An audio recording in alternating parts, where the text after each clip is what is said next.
안녕하세요. 사연을 부탁해입니다. 오늘의 사연을 소개하겠습니다. 그날도 여느 날과 다름이 없었는데요. 식사를 하던 제가 매운 청양고추를 먹고 있었는데 동서, 내가 매운 거 먹지 말라고 했지. 형님이 제 손에 있던 청양고추를 낚아채 가버렸어요.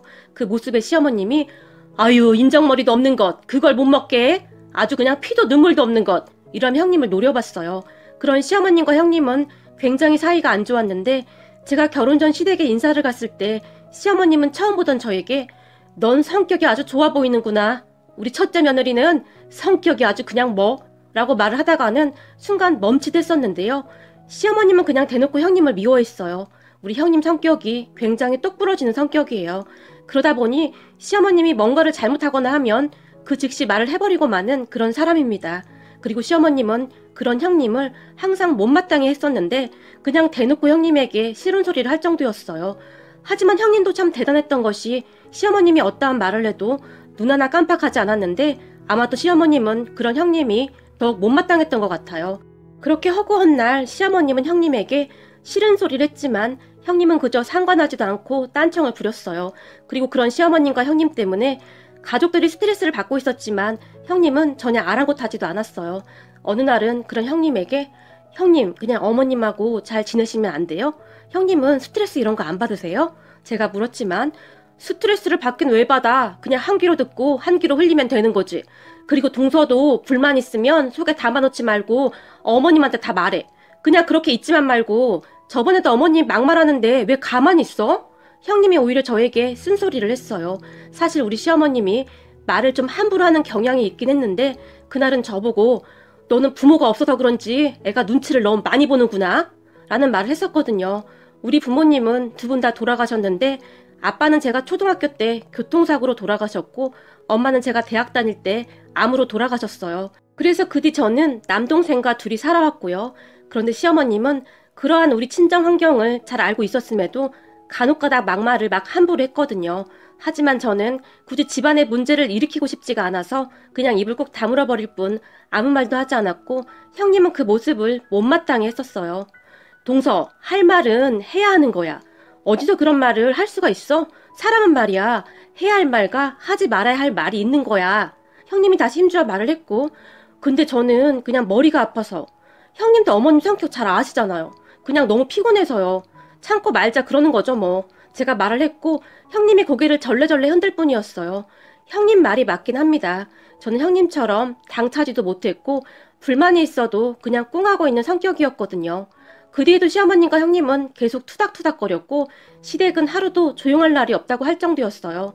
대부분은 시어머님이 형님에게 당하곤 했는데 그럴 때마다 어김없이 제게 전화를 해서는 네 형님이란 인간은 왜 그렇게 싸가지가 없는 거니?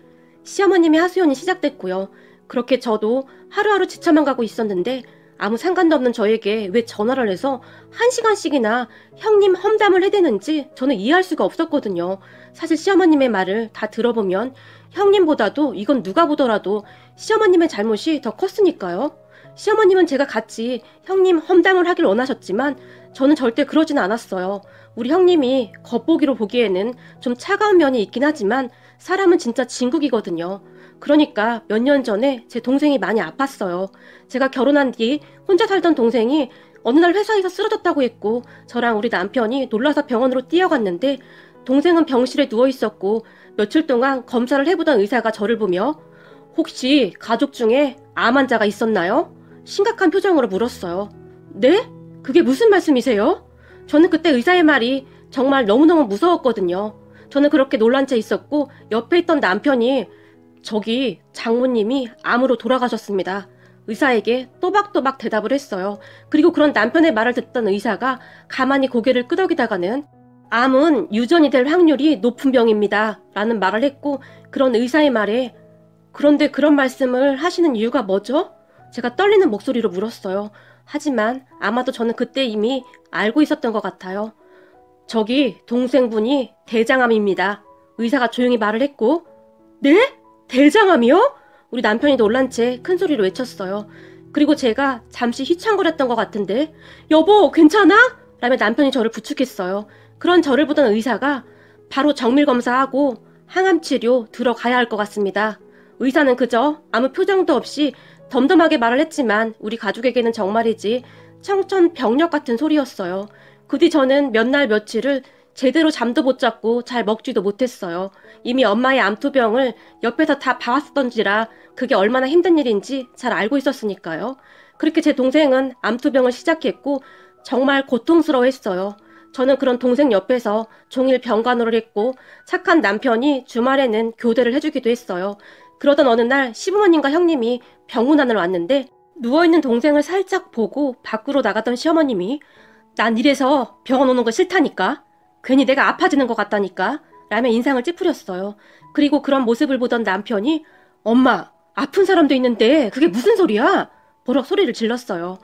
아니 그렇잖아. 저 정도면 암이 집안 내력인 거다. 미쳐도 언제 어떻게 될지 모르는 거야 이거사. 그러니까 너도 당분간 애는 갖지 마. 시어머님이 병실 밖에서 말을 했고 제가 병실 밖으로 나가려다 그만 그 소리를 다 듣고 말았는데요. 그 상황이 어찌나 서럽던지 눈물만 뚝뚝 떨어졌어요. 그런데 그런 시어머님의 말을 듣던 형님이 어머님, 때와 장소를 가려서 말씀하셔야죠. 제발 말씀 좀 조심해서 해주세요. 시어머님에게 마구마구 쏟아내버렸어요. 뭐? 지금 너 시애미한테 뭐라고 한 거니? 얘가 보자 하니까 너 진짜 못돼 처먹었구나. 어디서 시애미한테 그런 막말을 해? 시어머님이 소리를 쳤고 지금 막말을 한 건 제가 아니라 어머님이세요. 동서랑 동서 동생이 친자식이었어도 그렇게 행동하셨을까요? 사람에게는 최소한의 도리라는 것이 있는 겁니다. 예의를 지키셔야죠. 위로는 못해줄 망정 지금 그게 할 소리세요? 형님도 지지 않고 시어머님을 나무랐어요. 그리고 그 모습을 지켜보던 시아버님이 여기서 소란 피우지 말고 빨리 가자고. 큰애야 너도 그만 가거라. 아픈 사람 두고 이게 뭐하는 짓이야. 시어머님을 모시고 병원 밖으로 나가셨고 제가 조용히 눈물을 흘리고 있었는데 형님이 다시 병실로 들어와서는 울긴 왜 울어. 지금 동생한테는 동서밖에 없으니까 눈물바람 하지 말고 정신 바짝 차려. 조용히 제 눈물을 닦아주었고 저는 그만 형님 품에 안겨서 펑펑 눈물을 흘리고 말았어요. 형님은 그렇게 한동안 저를 안아주었고 그 뒤에도 자주 병실에 들러서 동생과 제 건강 상태까지 체크했어요. 병원에 올 때마다 제가 먹을 것을 형님이 많이 준비해오곤 했고 어느 순간부터는 제 동생과도 꽤 친해지게 되었는데 그날도 동생이 먹고 싶다는 것을 사서 병실로 들어왔어요. 형님도 힘드실 텐데 너무 애쓰지 마세요. 안 그러셔도 형님 마음 잘 알아요. 라며 제가 다시 눈물을 글썽이고 있었고 그런 우리의 모습을 보던 제 동생이 저기 고맙습니다. 근데 제가 호칭을 뭐라고 해야 할지 동생이 머뭇거리며 물었는데 여기서 내가 나이가 잘 많으니까 그냥 큰 누나라고 불러요. 우리끼리 있을 때는 그렇게 부르죠 뭐. 그게 뭐가 그렇게 중요하다고. 라며 형님이 활짝 웃었고 아니 그래도 사돈인데 어떻게 그래요. 동생이 수줍게 웃었는데요. 난 남동생이 없으니까 남동생 하나 생겨서 좋은데요? 라며 망고를 깎더니 자 먹어봐요. 망고 먹고 싶다고 했죠? 내가 완전 싱싱하고 맛있는 거 고르느라 마트 가서 몇 번을 보고 샀는지 몰라요. 항암 치료하려면 잘 먹어야 한다고 하니까 많이 먹어요. 라고 말을 하더니 동생 입에 망고를 넣어줬어요. 참 신기했던 것이 제가 뭘 좀 먹으라고 하면 입맛 없다며 잘 안 먹던 동생이었는데 우리 형님이 입에 넣어주면 넙죽넙죽 잘도 받아먹었어요.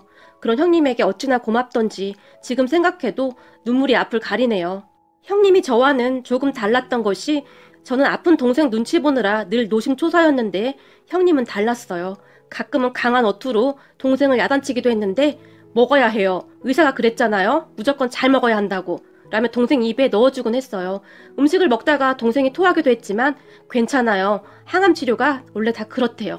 그러니까 놀랄 거 없어요. 라며 강한 모습을 보였어요. 그렇게 형님은 병원에 자주 들렀는데 제가 다 놀랄 정도로 자주 왔다 갔다 하면서 챙겨줬어요.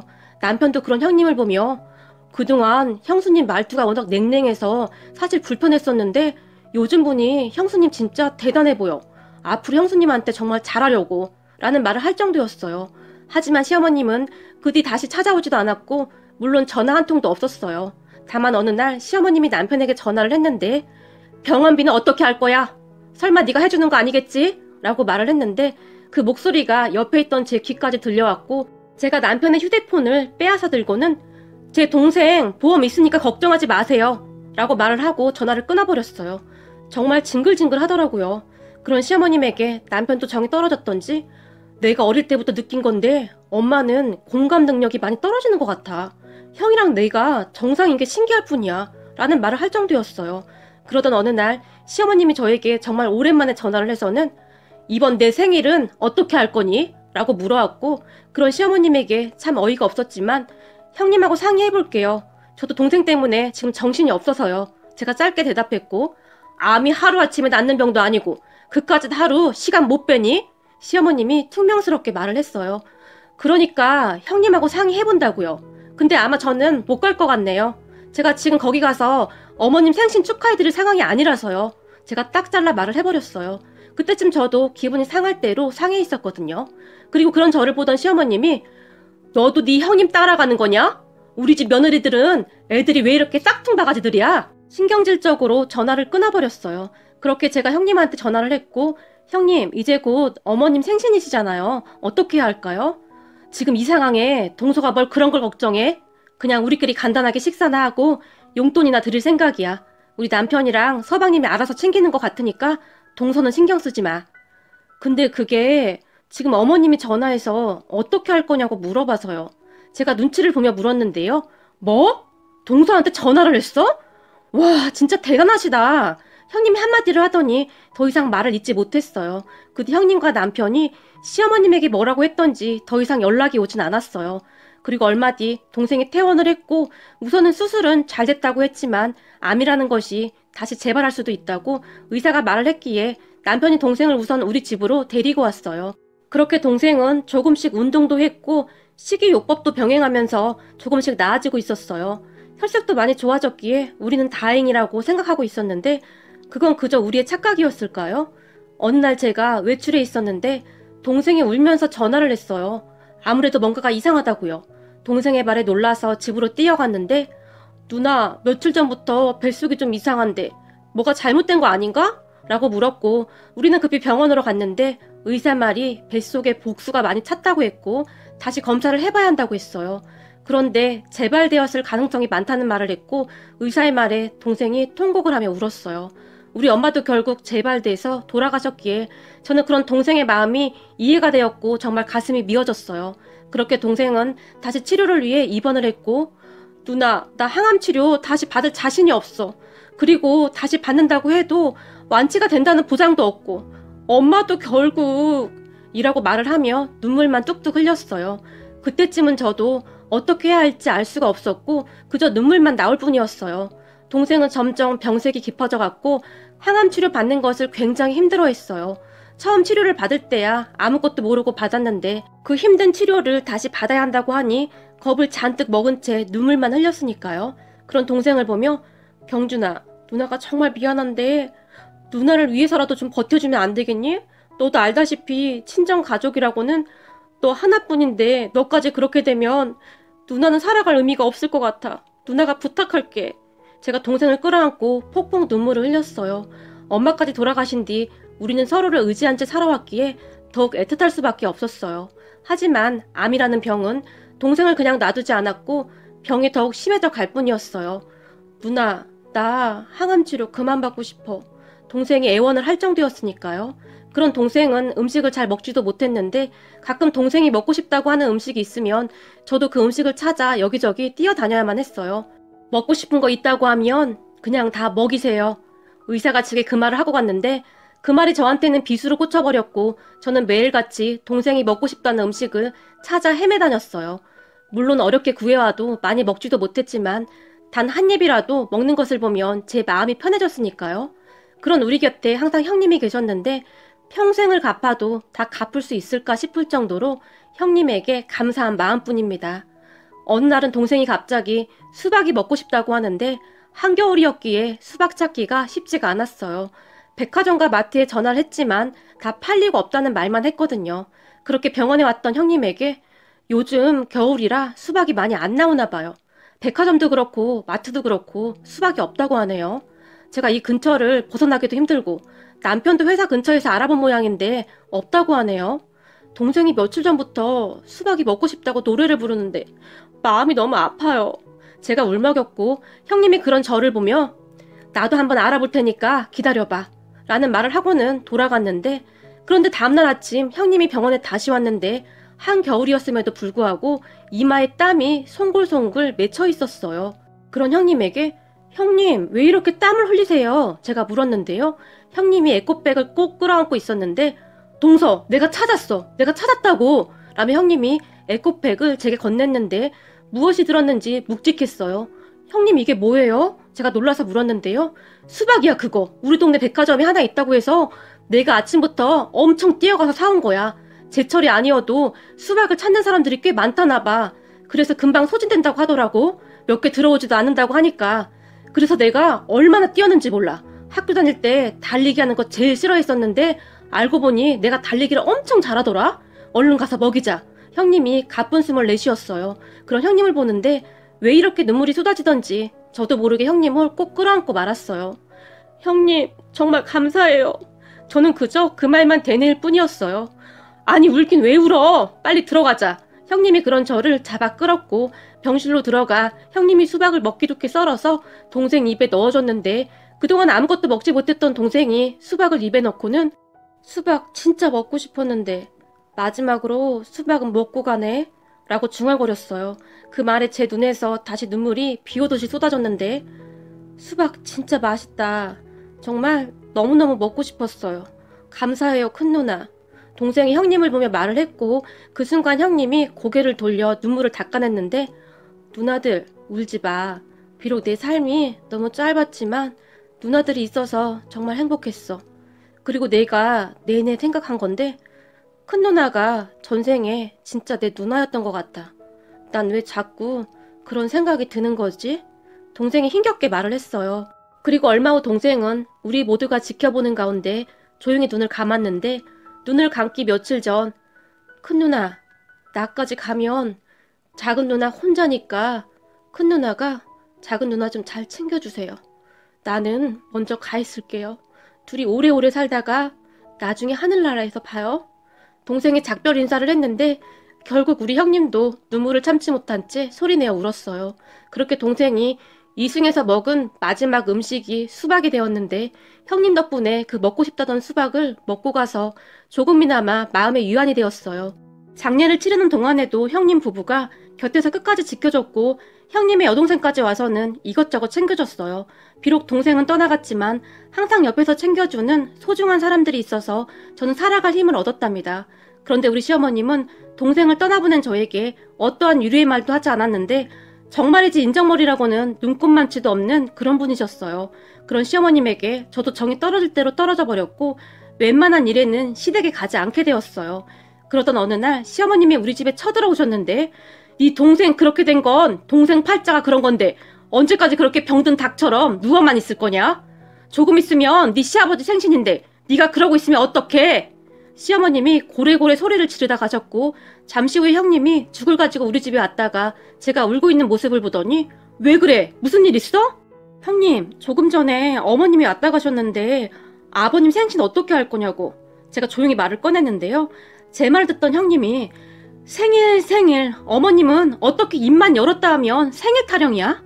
밥도 잘 못 먹고 있는 사람한테 라고 말을 하더니 제가 말릴 틈도 없이 밖으로 뛰쳐나갔는데 아마도 시댁으로 쫓아갔던 것 같아요. 그렇게 시댁으로 쫓아간 형님이 어머님 생신 못 챙겨서 죽은 귀신 있어요? 생신에 무슨 한이 맺히셨어요? 지금 동서 심정이 어떤지 모르시는 거예요? 아니면 알고도 그러시는 거예요? 사람이라면 최소한의 도리라는 것이 있는 겁니다. 세상 떠난 사람을 애도하는 시간이 필요한 거라고요. 난리를 쳤다고 하네요.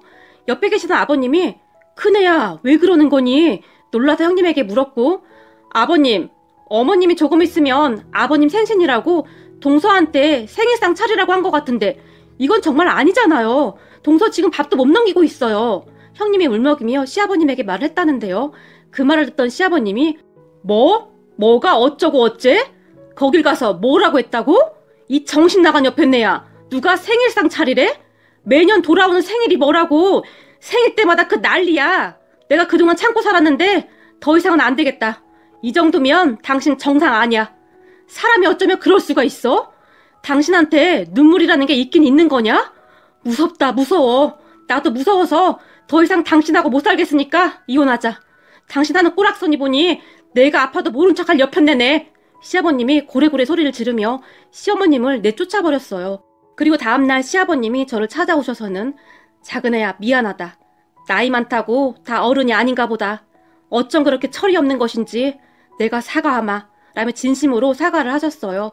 그리고 시어머님은 쫓겨나서 혼자 사는 이모님 집으로 갔다고 하는데 어느 날 저에게 전화를 해서는 네가 네 시아버지한테 말 좀 잘해줘라. 네 시아버지가 집 비밀번호까지 바꿔버렸어. 언제까지 이러고 있을 수도 없고 네가 잘 좀 말해주면 안 되겠냐? 라고 물었지만 어머님 제가 말씀드린다고 아버님이 어디 듣기나 하시나요? 아버님 성격 불같으셔서 저도 무서워요. 저 바빠서 이만 끊을게요. 라며 전화를 끊어버렸어요. 그 뒤 시어머님은 정말 한참 동안 집으로 돌아가지 못하셨는데 어느 날 제가 시아버님에게 아버님 이제 그만하시고 어머님 들어오라고 하세요. 그래도 아버님과 형님이 항상 옆에 있어서 참 든든해요. 라고 시아버님에게 감사 인사를 했어요. 그런 제 말에 시아버님이 네 시애미가 참 말을 꼴소납게 하는데 그래도 큰애가 있어서 내가 안심이 된다. 누가 보면 우리 큰애가 네 시애미한테 못되게 구는 걸로 오해할 수도 있는데 내 눈에는 큰애 마음이 이해가 되고도 남는구나. 그래도 너희 둘이서 그렇게 잘 지내서 내가 얼마나 마음이 놓이는지 모르겠다. 시아버님이 오히려 저에게 고맙다고 말을 할 정도였어요. 그리고 그 뒤부터 형님은 제 식단을 정말 많이 신경 썼어요. 제가 매운 음식을 굉장히 좋아하는데 너무 매운 음식을 막 먹노라면 그렇게 잔소리를 했거든요. 덕분에 요즘에는 야채와 과일을 정말 많이 먹고 있네요. 형님이 지나가는 길에 동서, 제철 과일이 몸에 좋아. 우리 거 사면서 동서 것도 좀 샀어. 그러니까 이거 남기지 말고 다 먹어. 알았지? 라며 딸기를 잔뜩 사다 주기도 했는데 제가 과일을 잘 안 먹는 걸 알기에 항상 그렇게 챙겨주셨어요. 참 고맙죠. 물론 가끔 눈물이 쏙 빠질 만큼 혼내기도 하지만 저는 형님한테 그냥 고맙기만 합니다. 다 저를 위해 그런다는 것을 잘 알고 있으니까요. 어느 날은 형님이 내가 가끔 세게 말할 때도 있어서 동서가 혹시 상처받을까봐 걱정이 되긴 하지만 동서도 내 동생이나 마찬가지야. 난 동서랑 오래오래 건강하게 살고 싶으니까 내 말 잘 들어야 해. 형님이 제 손을 꼭 잡고 말했어요. 비록 친정가족은 없었지만 형님에게 의지하며 외롭지 않게 살고 있답니다. 그리고 우리 시어머님이 집으로 돌아오시긴 했는데 요즘은 가족들 눈치 보느라 조용하시네요. 물론 요즘도 가끔 막말을 툭툭 하시다가는 시아버님이 눈에 힘을 주어 째려보면 내가 또 막말을 했지. 이놈의 주둥아리를 어떻게 할 수도 없고 라며 형님과 제 눈치를 보신답니다. 시어머님에 대한 앙금이 모두 다 사라진 건 아니지만 서로서로 노력하며 살아가고 싶습니다. 그렇게 조금씩 정말 가족이 되어갈 테니까요. 형님, 항상 감사해요. 저도 형님한테 정말 잘하도록 노력할게요. 오늘의 사연은 여기까지였습니다. 즐겁게 보셨다면 구독, 좋아요 부탁드립니다. 고맙습니다.